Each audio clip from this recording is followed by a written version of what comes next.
Nous sommes ici, chez vous. Bonjour, mesdames et messieurs, ici Marc-Antoine Lévesque et bienvenue à En Rafale, votre bulletin d'information régional. Sujet naturel ce soir, ou comme le dirait un orignal en rut,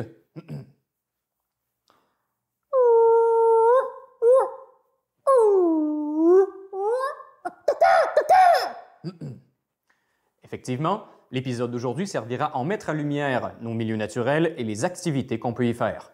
Un sujet qui me touche particulièrement puisque je suis moi-même un grand chasseur. À raison, je ne sors jamais de chez moi sans ma fidèle bouteille d'urine de jument en rut. Forcément, qui dit chasse dit veuve de chasse. C'est pourquoi j'ai le plaisir d'être en compagnie d'Anne-Marie Robitaille pour en parler. Madame Robitaille, comment vivez-vous avec le départ de votre conjoint à la chasse? On va commencer par mettre les pendules à l'heure. C'est pas lui qui part, c'est moi. Vous? Ouais, moi. Une femme, peut-tu avoir d'autres passions que le crochet en 2023? Oui, absolument, oui. Parce qu'il se trouve que moi aussi, j'aime ça, jaser d'arbalète, coller le tivot, traquer un animal. Je peux-tu, même si je pisse pas de bout? Oui, Madame Robitaille, vous avez absolument le droit de... Oui. Tu pensais faire ton petit Joe chasseur avec ta petite potion? Ben moi, là, je suis allé le prélever directement en dessous de la femelle. Bien, Madame Robitaille, on vous souhaite une bonne saison de chasse. Sans moi ça, mon petit boc! On vous revient.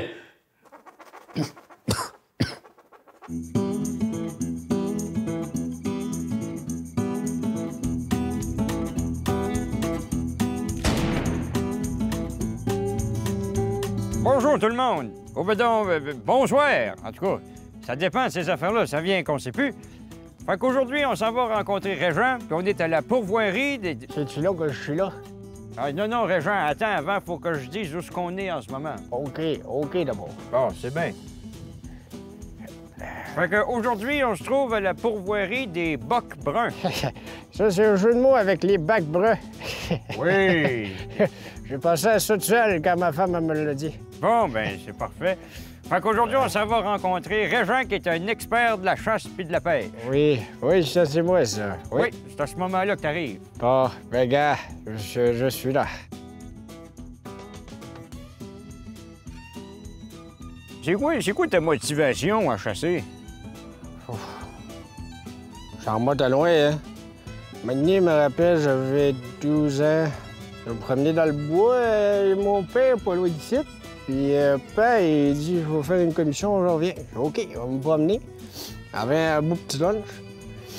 Ben, c'est ça, moi, je me suis à terre pour faire autre chose. Puis, nous, je prends mon lunch, puis il s'en va manger ça dans un arbre. Voyons donc, toi. Puis, un jour-là, je me suis dit, moi, toutes les abattre.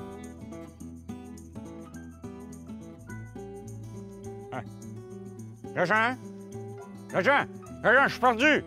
Je suis ici. T'es où? Je suis en arrière du petit tronc d'arbre. Voyons, j'en vois plein. Il est là, le petit tronc, je te vois pas. Non, mais regarde, c'est un tout petit tronc. Je suis là. Je suis en arrière des feuilles. Voyons, là, je suis perdu, vraiment perdu, là. Alors, ma femme, elle disait toutes sortes d'affaires. Tiens un peu, moi. Je pense que j'en ai un, là. Ben là... Ah oui, j'en vois un. Oh, vise-le comme faut. Je vise. C'est bien ça, je pense. J'ai pas de flèche. Ah, ben c'est ça. Depuis tantôt, et que je n'ai pas. C'est un bon truc, là, pour la chasse, c'est de mettre des flèches là-dedans. Puis ça, tu mets la flèche dans le chevreuil dans toi. C'est comme un cercle, ça revient. Tu vas revenir te chercher demain, Régis. Non, tu reviens me chercher là. Je suis pas capable, t'es trop loin. Abandonne-moi pas ici. Je t'abandonne pas, je te laisse temporairement. La plus grande peur, c'est d'être abandonné. Hey, Régent, viens donc voir ça. Hein, c'est quoi? Hey, ce qu'on voit là-bas, là, Hein? c'est un renard albinos, ça? Ah, ben, tabalac. Ben oui, toi. Il est supposé puis en avoir pantoute de ça, en plus. On en a jamais vu depuis les années 70, puis il paraît que c'était démentré. Hey, la chance qu'on a de voir ça de nos propres yeux, ça va faire des belles images pour nous autres, ça. Tellement de bonne Ça humeur. m'assure, moi tout, j'en reviens quasiment pas. Hey, puis en plus, il fait la pause. Regarde comme il est beau dans le soleil, comme ça, là. Oh, wow. On se retrouve la semaine prochaine, même heure, même poste. Même TV. Étant moi-même, je tiens à le rappeler, un excellent chasseur, je veux toutefois souligner que nous ne sommes pas les seuls à arpenter les forêts. Il y a également celles et ceux qui en prennent soin. C'est le cas, entre autres, de Mme Louise Forester, garde forestière, qui est ici en ce moment. Madame Forester, parlez-nous de votre travail. Il faudrait être fou pour appeler ça un travail. Comment nommeriez-vous cela, alors? Ce n'est pas une question de le nommer, c'est une question de l'être. L'arbre, le être, non? Oui, d'accord, mais dites-moi, Madame Forester, depuis quand savez-vous que vous voulez passer le plus clair de votre temps en forêt? Eh bien, toute jeune, je me faisais intimider à l'école. Constamment. Jusqu'au jour où le grand Julien a essayé de voler ma boîte à lunch. Au même moment, un arbre est tombé directement sur son crâne. Depuis, le grand Julien se fait appeler Julien le paralysé. Et moi, j'ai décidé de consacrer ma vie à la protection de la forêt. Eh bien, votre dévouement est pour le moins inspirant. Merci d'être venue nous voir, Madame Forester. Qu'est-ce que vous faites avec ça? Où est-ce que vous avez pris ça? L'imprimante? Je reconnais cet arbre. Jeanne-Marie. Je suis désolée, Jeanne-Marie. Je n'ai pas pu te sauver. On vous revient.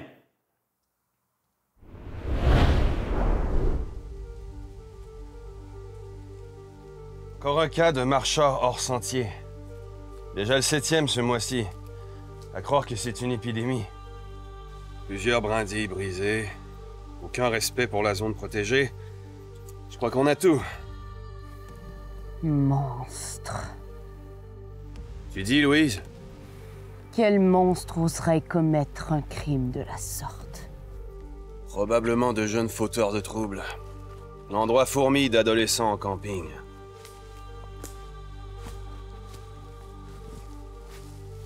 Alors, qu'est-ce qu'on a? Un autre marcheur illégal, monsieur. Forester? Ça va? Je te trouverai. Bon, allez, je vous veux tous les deux au camp. On doit encore s'occuper de la famille de Blaireau et j'attends vos rapports sur l'incident sur mon bureau demain matin, première heure. Entendu, patron.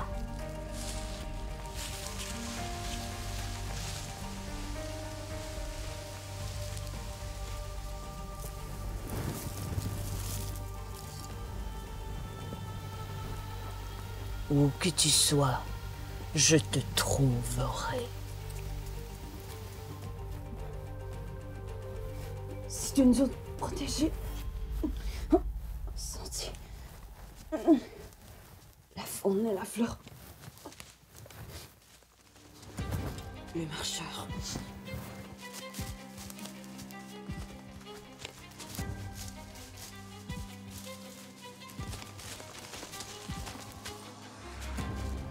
Arrêtez-vous! Tu ne perds rien pour attendre.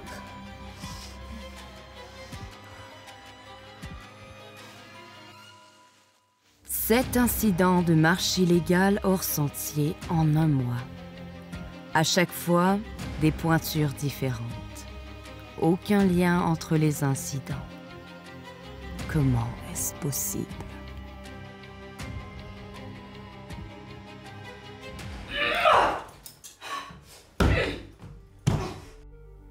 Forester! Dans mon bureau!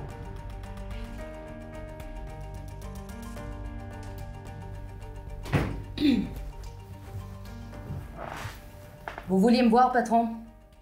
Oui. Écoute, Louise, tu en fais trop. Cette histoire de marcheur va te rendre complètement folle. Allez, prends des vacances. Hors de question! Je suis sur le point, Rite! Assez, Forester! 10 jours payés loin d'ici, dès maintenant! Et pas de discussion. Allez, file-moi ton badge.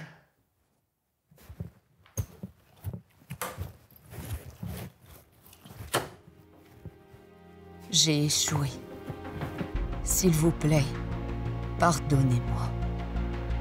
Sauvez la forêt pour moi, par pitié.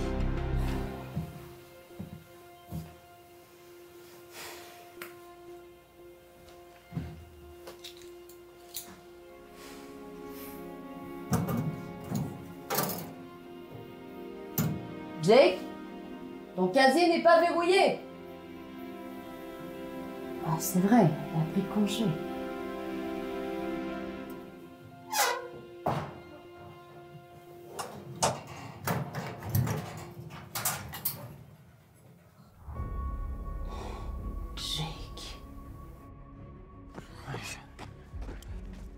Ce n'est pas terminé, Forrester! Il me reste plein de cartes cadeaux chez Soulier Expert! C'est pas terminé!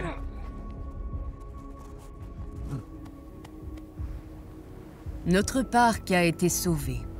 Pour cette fois. Grâce à moi, la forêt peut de nouveau dormir tranquille. Et à quiconque aurait l'idée de venir perturber mon parc, attachez bien vos souliers. De retour en studio pour notre segment économique en compagnie de notre expert financier, Richard Fauché. Bonjour Marc-Antoine. Richard, on cherche à comprendre aujourd'hui ce qui explique la hausse des prix plus élevés lorsqu'on parle des produits de la chasse ou de la pêche. Juste avant, j'en profite pour rappeler aux gens à la maison que je suis un féroce chasseur. Très bonne question, Marc-Antoine. En fait, pour bien comprendre la différence de prix entre un homard pêché en Gaspésie et du goberge, par exemple, on doit souvent s'en remettre au goût. C'est-à-dire? Ben moi, par exemple, la dernière fois que j'ai mangé du crabe, ma réaction avait été de dire « Hey, c'est donc ben bon ça! » Alors que la dernière fois que j'ai mangé du goberge, ma réaction avait été plutôt « Voyons donc, depuis quand on peut manger du caoutchouc? C'est bien dégueulasse! » Mais y existe-t-il des enjeux économiques autres que les goûts personnels qui justifient les prix? Attention! C'est pas que personnel, là. Moi, littéralement, tous ceux que je connais détestent la goberge. Ma belle-mère, elle haït ça, ma cousine, même mon chat est pas capable d'en manger. Tout le monde! Je sais, si ça, c'est pas des données qui parlent, je sais pas ce que c'est. Maintenant, peut-on observer les mêmes tendances pour les viandes de gibier, par exemple? Absolument. Moi, la dernière fois que j'ai mangé un bon burger de Wapiti, là, ma réaction avait été de dire « Oh, OK, ça, c'est un bon burger! » Alors que la dernière fois que j'ai mangé du ballonné... Merci, Richard, je pense qu'on a compris. C'était ce qui conclut notre segment économique.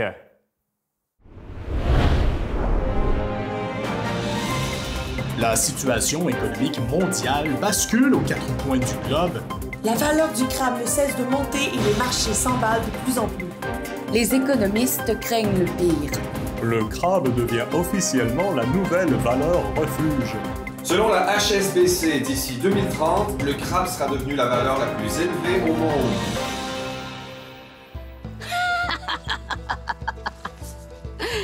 Ah, ça, c'est un bon chien. Maman va nous sortir plein de crabes, mon chien. Maman va nous rendre riches. Personne ne sait que cet endroit est plein à craquer. Le vieux pêcheur de Satan-Démon ne voulait pas me le dire, mais... Le bon vieux whisky a eu raison de lui.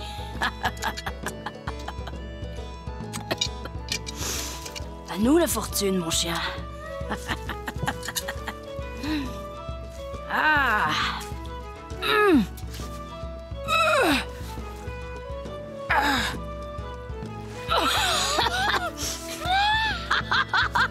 On va être riche! On va être riche, mon chien!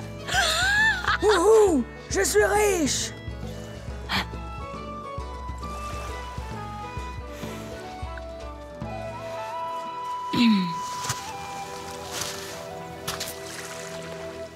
Hé, vous, là-bas! Qui êtes-vous? Que faites-vous ici? C'est mon spot à crustacés. Comment? Hors de question! J'ai découvert cet endroit la première, il est à moi! J'ai saoulé un vieux pêcheur de Satan-Démon pour être ici. Vous parlez du vieux père Pratt? Lui-même! Je l'ai saoulé la première! Menteuse. Je l'ai même rendu malade, moi. J'étais ici bien avant que ce précieux fruit de mer ne devienne la monnaie universelle. Eh bien moi, j'étais ici avant que les soupers de crustacés ne deviennent obligatoires. Cette perche n'est pas assez grande pour nous deux. Eh bien, puisque c'est comme ça, je ne vois pas d'autre choix. J'en ai bien peur. Je vous convie en duel!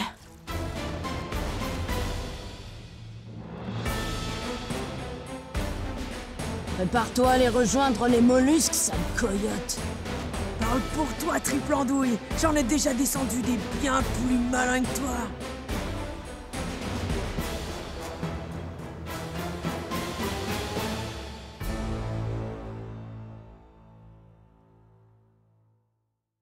Prends ça, Saligo! Allez, goûte à ça, petit bigorneau!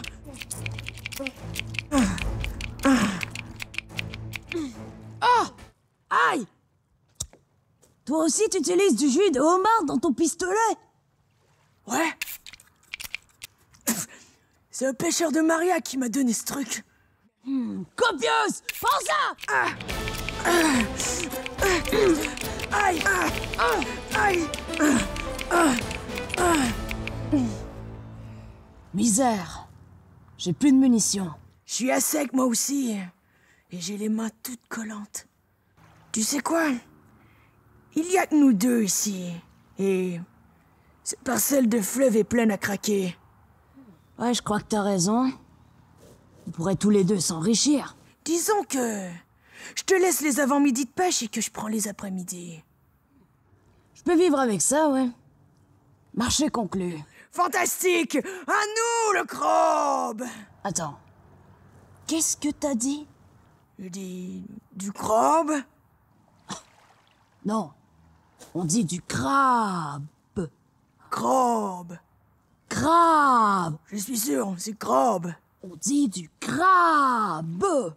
Ah non, dis-moi pas que tu fais partie de ces petits invertébrés qui parlent comme des bonnes sœurs. On dit crabe. Espèce de mal engueulé de barbare! Attends un peu! Prends ça!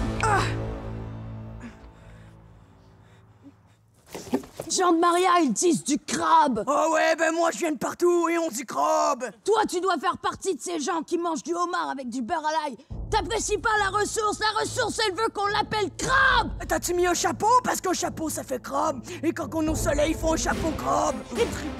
On dit crabe! On dit crabe! Crabe! Eh bien, mesdames, messieurs, voilà qui conclut votre rafale d'aujourd'hui.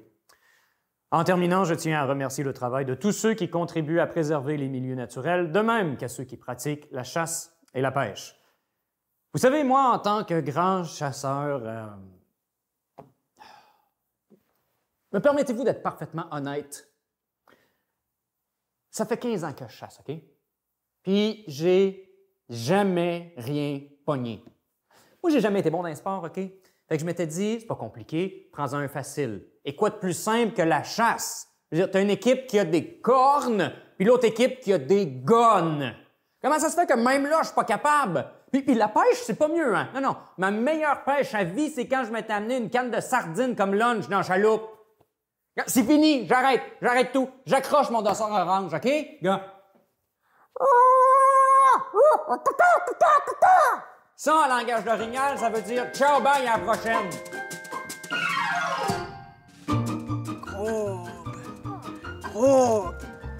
Crabe. Puis là, depuis ce jour-là, moi, je me suis dit, je vois toutes les abattre. Ah! Petit clap en peuplier. Peuplier.